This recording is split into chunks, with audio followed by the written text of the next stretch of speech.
अस्सलाम वालेकुम। सियाणे कहते भी खज्जी ते चढ़े नूं दो दो दिसदे। इस टाइम बड़े पढ़े लिखे बंदे, बड़े तजर्बाकार, पुराने किसान, दानश्वर बंदे इस टाइम सामने बैठे।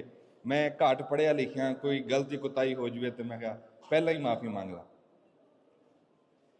मैनू 2 साल हो गए वीडियो बनाते हैं, तुसीं वीडियो देखियां भी होनियां, सुनिया भी होनियां, तो ये भी देखिया होना भी मैं हांका ही मारदा, होके दन्ना, वाजा ही मारदा हर उस बंदे नूं जिहदा चुल्हा किसान की वजह तो चलदा।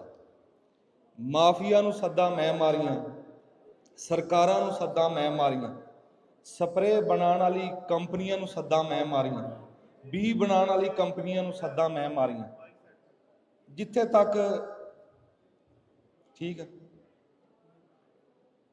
अच्छा, पर इदां सी भी जिद्दां कोई बंदा 100 फुट डूंगे खूह च बह के बोलदा ते ओहदी आवाज़ कोई माड़ी मोटी कोई टामा टिल्ला सुनदा।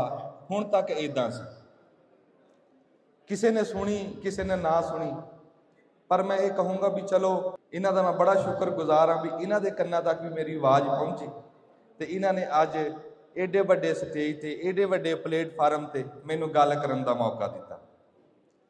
अपने किसानां दे नाल वो जिहड़ा बंदा डूंगा बह के बोलदा सी, अज खबरे 2 फुट थोड़े तो भी उच्चा खलोता, पर यह है भी खुशी आ भी गल समझ आऊगी, सुनूगी, आमने मूँह दरों ही गल होगी, ये खुशी आ। ते बहुत शुक्रगुजार हाँ मैं चट्ठा सीड वालियां दा जिन्हां ने इस प्लेटफार्म ते बोलण दा मौका दिता।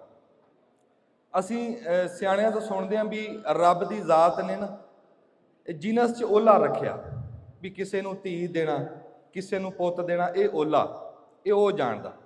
इदां ही जिहड़ा बी हुंदा ना भी जिहड़ा बी किसान नूं मिलदा ਉਹਨੂੰ नहीं पता हुंदा भी ये कुड़ी आ मुंडा भी ये जम्मूगा भी कि नहीं, ਇਹਦਾ की बनूगा की नहीं। वो बी देण वाली कंपनियां दे भरोसे ते ਉਹਨੂੰ गड़ दिंदा, फिर ਉਹਦੇ ते ਉਹ खर्चा करदा, स्प्रेयां वखरियां, खादां वखरियां। मैं कहना सियाला होवे ते सारा सियाला वो बन्ने ते खलो के वो सिर ते सहिंदा, जे गर्मियां होण ते सारियां गर्मियां वो बन्ने ते खलो के वो सिर ते सहिंदा। अखीर दे उत्ते उन्हें एक आस लाई हुंदी है, वो इन्नी मेहनत करदा, वो नरमे दीयां फुटियां होण, कणक दे सिट्टे होण या वो मक्की दीयां गंढ चीर दीयां छलियां, ਉਹਨੂੰ ਉਹਦੇ ਵਿੱਚ ਆਪਣੀਆਂ ਆਸਾਂ ਦਿਖਦੀਆਂ, ਆਪਣੀਆਂ ਉਮੀਦਾਂ ਦਿਖਦੀਆਂ, ਆਪਣੀ ਧੀਆਂ ਦਾ ਦਾਜ ਦਿਖਦਾ, ਆਪਣੇ ਪੁੱਤਰ ਦੇ ਸਿਹਰੇ ਦਿਖਦੇ ਆ, ਬੜੀਆਂ ਆਸਾਂ ਉਮੀਦਾਂ, ਸਕੂਲਾਂ ਕਾਲਜਾਂ ਦੀਆਂ ਫੀਸਾਂ, ਡਿਗਰੀਆਂ, ਸਾਰਾ ਕੁਝ ਉਹਨੂੰ ਉਸ ਫਸਲ ਦੇ ਵਿੱਚ ਦਿਖਦਾ ਹੁੰਦਾ। ਪਰ ਜੇ ਅਖੀਰ ਤੇ ਪਤਾ ਲੱਗੇ ਵੀ ਬੀ ਠੀਕ ਨਹੀਂ ਸੀ, ਮੈਂ ਉਹਨਾਂ ਕੰਪਨੀਆਂ ਨੂੰ ਇਹ ਪੁੱਛੂੰਗਾ ਵੀ ਕਿਆਮਤ ਵਾਲੇ ਦਿਨ ਤੁਸੀਂ ਉਸ ਕਿਸਾਨ ਦਾ ਸਾਹਮਣਾ ਕਰ ਲਓਗੇ। ਹੁਣ ਤੱਕ ਇਹ ਨਹੀਂ ਵੀ ਕੋਈ मैं ऐसी गल कर रहा भी तुसीं मेरे मूँह वाल देख रहे भी ऐसा होया नहीं, ऐसा होया इस मुल्क च होया, इस पंजाब च होया। हुण बहुती पुरानी गल नहीं, थोड़ा जिहा पिछां जाइए तो तुसीं देखिया होना भी आ झोने दे काश्तकार, फिर मकई तेल, कहंदे मैनूं ये पता लग्या भी कहंदे दाना नहीं पिया। मैं खसूसी तौर पर आप भी जाके साडे इलाके च झोना नहीं हुंदा, मैं झोने वाले इलाकिਆਂ च गया, उत्थे आप जाके फिरिया तुरिया वक्री वक्री थां ते उत्थे किते रलमियां मिलमियां जिहियां गल्लां सुनण नूं लभीआं। किते कहंदे भी ता लग गया भी गर्मी बहुती पै गई, भी साडे इत्थे टैंपरेचर इन्ना चढ़िया कदी नहीं भी जिन्ना हुण चढ़ गया। अच्छा ठीक है, किते किते ये भी गल बंदियां ने कीती बई 2 नंबर, इदां रलमियां मिलमियां जिहियां गल्लां ना सुनण च आईयां। चलो मैं ये गल वड्डी करदा भी गर्मी बहुती सी, क्यों ਉਹਦੇ ਚ मैं भी कसूरवार हाँ, साडे किसान भी कसूरवार हैं, असीं रुखां नूं पटता, हुण ਉਹ सहना तां पैना। मन लिया चलो गर्मी दा सेका लग गया, पर असीं हुण तक ये सुणदे आए भी जिन्नियां साडियां हाईब्रिड सानूं बीज दिंदे आ, ये तां कहंदे आ भी इलाकिਆਂ ਦੇ ਹਿਸਾਬ ਨਾਲ, मौसम के हिसाब नाल तैयार होंदे। जदों साडा मौसम साडी गर्मी जो 50 तक चढ़नी सी ते सानू 40 वाला फिर इन्हां ने क्यों दिता?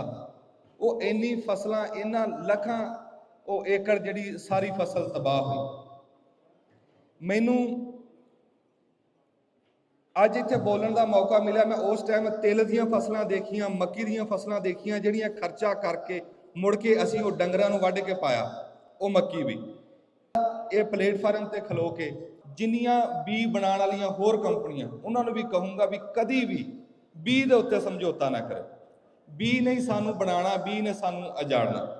ਕਿਉਂਕਿ ਸਰਕਾਰਾਂ ਦਾ ਤਾਂ ਅੱਗੇ ਤੁਹਾਨੂੰ ਪਤਾ ਵੀ ਉਹ ਸਾਡੇ ਨਾਲ ਕੀ ਵਰਤਾਰਾ ਹੋ ਰਿਹਾ ਤੇ ਕਿਵੇਂ। ਮੇਰੇ ਕੋਲ ਨਾ ਜੀ ਦੂਏ ਮੁਲਕਾਂ ਤੋਂ ਬੰਦੇ ਆਉਂਦੇ ਆਣ ਜਾਣ, ਉਹ ਦੱਸਦੇ ਆ ਵੀ ਜਦੋਂ ਕੋਈ ਖੁਦਾਈ ਆਫਤ ਉਹਨਾਂ ਮੁਲਕਾਂ 'ਚ ਆਉਂਦੀ ਆ, ਉੱਥੇ ਦੀਆਂ ਸਰਕਾਰਾਂ ਆਪਣੇ ਕਿਸਾਨ ਨਾਲ ਮੋਢਾ ਲਾ ਕੇ ਖਲੋਂਦੀਆਂ। ਕੋਈ ਖੁਦਾਈ ਆਫਤ ਆਈ ਜਾਂ ਕੋਈ ਫਸਲ ਖਰਾਬ ਹੋ ਗਈ, ਉਹ ਨੁਕਸਾਨ ਪੂਰਾ ਕਰਦੇ। ਸਾਡੇ ਇੱਥੇ ਕੋਈ ਵਾਲੀ ਵਾਰਸ ਨਹੀਂ ਬਣਦਾ। ਵਾਲੀ ਵਾਰਸ ਤਾਂ ਦੂਰ ਦੀ ਗੱਲ ਆ। ਸਾਡਾ ਸਮਝ ਨਹੀਂ ਆ ਰਹੀ ਕਿ ਸਾਡਾ ਇਸ ਟਾਈਮ ਕਿਸਾਨ ਦਾ ਸਰਕਾਰ ਦਾ ਰਿਸ਼ਤਾ ਕੀ ਹੈ। ਆਪਾਂ ਸਾਰੇ ਪਿੰਡਾਂ ਦੇ ਰਹਿਣ ਵਾਲੇ ਆ, ਪਿੰਡਾਂ 'ਚ ਉੱਠ ਕੇ ਤੁਸੀਂ ਦੇਖਿਆ ਹੋਣਾ ਵੀ ਗਲੀਆਂ ਬਾਜ਼ਾਰਾਂ ਦੇ ਵਿੱਚ ਨਾ ਇੱਕ ਮਦਾਰੀ ਜਾਂਦਾ, ਉਹ ਬਾਂਦਰ ਨੂੰ ਨਾ ਉਹ ਸੋਟੀ ਦੇ ਨਾਲ ਇਸ਼ਾਰੇ ਕਰਦਾ ਵੀ ਡਾਂਸ ਕਰਕੇ ਦਿਖਾ, ਉਹ ਡਾਂਸ ਕਰਕੇ ਦਿਖਾਉਂਦਾ। ਉਹਨੂੰ ਕਹਿੰਦਾ ਵੀ ਸਹੁਰਿਆਂ ਦੇ ਕਿੱਦਾਂ ਜਾਈਦਾ, ਉਹ ਸਹੁਰਿਆਂ ਦੇ ਜਾ ਕੇ ਦਿਖਾਉਂਦਾ। ਫਿਰ ਉਹਨੂੰ ਕਹਿੰਦਾ ਵੀ ਗਲੋਟਣੀਆਂ ਖਾ, ਉਹ ਗਲੋਟਣੀਆਂ ਖਾ ਕੇ ਦਿਖਾ। ਉਹ ਬਾਂਦਰ ਕਿਹੜੀ ਸਕੂਲ 'ਚ ਪੜ੍ਹਿਆ, ਕਿਹੜੀ ਕਿਤਾਬ 'ਚੋਂ ਉਹਨੇ ਉਹ ਕਰਤੱਵ ਪੜ੍ਹੇ। ਅਸੀਂ ਸਿਆਣਿਆਂ ਤੋਂ ਸੁਣਦੇ ਹਾਂ ਵੀ ਜਦੋਂ ਬਾਂਦਰ ਨੂੰ ਉਹ ਸਾਰੀ ਜਾਚ ਸਿਖਾਉਂਦੇ ਹਨ, ਉਹ ਨਿੱਕੇ ਲਾ ਤੋਂ ਸਿਖਾਉਂਦੇ ਵੀ ਬਾਂਦਰ ਨੂੰ ਲੈ ਕੇ ਨਾ ਨਿੱਕੇ ਲਾ ਤੋਂ ਜੰਗਲ 'ਚ ਜਾਂਦੇ। ਨਾਲ ਇੱਕ ਖਰਗੋਸ਼ ਹੁੰਦਾ, ਇੱਕ ਸੋਟੀ ਹੁੰਦੀ, ਇੱਕ ਮਦਾਰੀ ਦੀ ਗੁਚਕੀ ਹੁੰਦੀ। ਉੱਥੇ ਜਾ ਕੇ ਨਾ ਬਾਂਦਰ ਦੇ ਸਿਰ ਤੇ ਇਦਾਂ ਮਦਾਰੀ ਸੋਟੀ ਰੱਖ ਕੇ ਨਾ ਇਦਾਂ ਚੱਕਦਾ, ਤੇ ਉਹ ਜਾ ਕੇ ਉੱਦਾਂ ਖਰਗੋਸ਼ ਦੇ ਸਿਰ ਤੇ ਸੋਟੀ ਰੱਖਦਾ, ਚੱਕਦਾ। ਫਿਰ ਉਹ ਗੁਚਕੀ ਦੇ ਵਿੱਚੋਂ ਨਾ ਛੁਰੀ ਕੱਢਦਾ। ਛੁਰੀ ਕੱਢ ਕੇ ਨਾ ਬਾਂਦਰ ਦੇ ਸਾਹਮਣੇ ਖਰਗੋਸ਼ ਨੂੰ ਹਲਾਲ ਕਰ ਦਿੰਦਾ। ਹਲਾਲ ਕਰਕੇ ਉਹ ਬਾਂਦਰ ਦੇ ਸਾਹਮਣੇ ਉਹ ਛੁਰੀ ਇਦਾਂ ਸਾਫ਼ ਕਰਕੇ ਨਾ ਤੇ ਉਹ ਬੁਝਕੀ ਦੇ ਵਿੱਚ ਰੱਖ ਲੈਂਦਾ। ਮੁੜ ਕੇ ਜਦੋਂ ਵੀ ਬਾਂਦਰ ਕਿਤੇ ਕਹੇ ਨਹੀਂ ਲੱਗਦਾ, ਗੱਲ ਨਹੀਂ ਸੁਣਦਾ, ਆਖਾ ਨਹੀਂ ਮੰਨਦਾ, ਉਹ ਮਦਾਰੀ ਸਿਰਫ ਬੁਝਕੀ ਵਾਲ ਨੂੰ ਆਪਣਾ ਹੱਥ ਹੀ ਕਰਦਾ, ਬਾਂਦਰ ਟਪੂਸੀਆਂ ਮਾਰਦਾ, ਸਾਰਾ ਕਿਹਾ ਮੰਨਦਾ। ਹੁਣ ਇਸ ਟਾਈਮ ਤੁਸੀਂ ਦੇਖ ਲਓ ਵੀ ਬਾਂਦਰ ਕਿਹੜਾ, ਖਰਗੋਸ਼ ਕਿਹੜਾ ਤੇ ਮਦਾਰੀ ਕਿਹੜਾ। ਜਿਨ੍ਹਾਂ ਨੂੰ ਹਲੇ ਵੀ ਨਹੀਂ ਸਮਝ ਆਈ, ਮੈਂ ਹੋਰ ਸੌਖਿਆਂ ਕਰ ਦਿੰਦਾ। ਹਾਂਜੀ, ਹੋਰ ਸਾਨੂੰ ਇਸ ਝੂਠੇ ਲਾਰੇ ਲਾ ਕੇ ਨਾ ਸਾਡਾ ਭਰੋਸਾ ਗਵਾਤਾ। ਹੁਣ ਸਾਨੂੰ ਕੋਈ ਕਹੇ ਵੀ ਨਾ ਵੀ ਇਦਾਂ, ਅਸੀਂ ਕਹਿੰਦੇ ਐਵੇਂ ਮਾਰਦੇ ਹਾਂ। ਕਿਉਂ? ਸਾਡਾ ਭਰੋਸਾ ਹੀ ਮੁਕਾਤਾ 76 ਸਾਲਾਂ। ਕਿਸੇ ਮੁਲਕ ਦਾ ਨਾ ਕੋਈ ਬਾਦਸ਼ਾਹ ਸੀ, ਉਹ ਵੀ ਇਦਾਂ ਹੀ ਝੂਠੇ ਲਾਰੇ ਲਾਉਂਦਾ ਸੀ ਆਪਣੀ ਆਵਾਮ। ਉਹਦੇ ਵਜ਼ੀਰ ਮਸ਼ੀਰ ਵੀ ਝੂਠੇ ਲਾਰੇ ਲਾਉਂਦੇ, ਖਸੂਸੀ ਕਿਸਾਨਾਂ।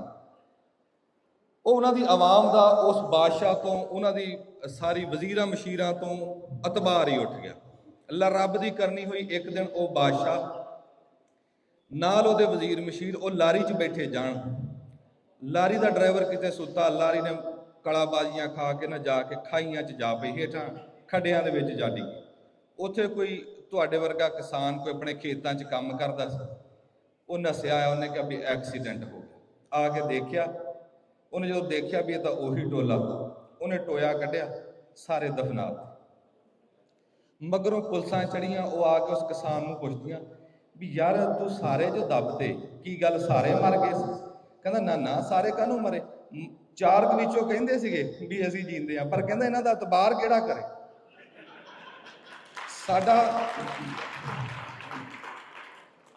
ਸਾਡਾ ਭਰੋਸਾ ਹੀ ਉੱਠ ਗਿਆ। ਅਸੀਂ ਇਹਨਾਂ ਦਾ ਹੁਣ ਇਤਬਾਰ ਨਹੀਂ ਕਰਦੇ, ਜਿੰਨਾ ਰਗੜਾ ਇਹਨਾਂ ਨੇ ਕਿਸਾਨਾਂ ਨੂੰ ਲਾਤਾ।